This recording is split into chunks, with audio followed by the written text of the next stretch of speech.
আজ আমি করবো নিরামিষ চচ্চড়ি। নিরামিষ চচ্চড়ি করার জন্য এখানে আমি কোয়াশ কেটে নিয়েছি, আলু, বরবটি, কাঁচা লঙ্কা আর এই ফেলে দেওয়া ডাঁটাগুলো।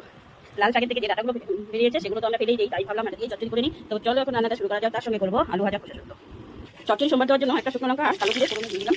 ফোড়নটা এখন একটু ভেজে নিই। ফোড়ন ভাজা হয়ে গেছে, আমি এখন কুয়াশ, আলু, বরবটি আর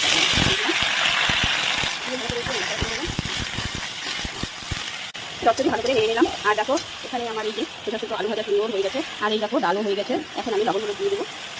মুখরোচক আজকে 5 মিনিট আমি ডাল লবণ দিয়ে দিলাম, হলুদ দিয়ে দিলাম। এখন হলুদ লবণ দিয়ে ভালো করে নেড়ে চেড়ে দেবো। এখন দেখো নোটের সঙ্গে ডাটাগুলো দিয়ে দিলাম। এখন দিয়ে ভালো করে নেড়ে চেড়ে দেবো। মশলা দেবো, আমি মশলা দিয়ে আজকে চচ্চড়িটা করবো। দেখো এখন ভালো করে নেড়ে চেড়ে নিয়েছি। এখন পরিমাণ মতো 1 চামচ চিনি দিয়ে দিলাম। আর তার সঙ্গে দিয়ে দেবো আমি ধনিয়ার গুঁড়ো, জিরার গুঁড়ো, লঙ্কার গুঁড়ো আর দেখো গোলমরিচের গুঁড়ো নিয়েছি। বেশি ভালো একটা সুন্দর স্মেল হবে আর স্বাদও হবে অনেক বেশি। ডাল দিয়ে মুখে দিয়ে খেতে খুবই ভালো লাগে। এখন আমি 5 মিনিটের জন্য ঢাকা দিয়ে দেবো। ঢাকা দিয়ে দিলে নরম হয়ে যায়। তো বন্ধুরা তোমরাও ফেলে না দিয়ে নিরামিষের দিনে চচ্চড়ি খেতে পারো। গরিবের রান্নার রেসিপি আর এখন নাড়াচাড়া করে নামিয়ে। কি সুন্দর কালারটা লাগছে না বন্ধুরা? চচ্চড়ি হয়েছে, এখন নামিয়ে দিই। রান্নাটা হয়ে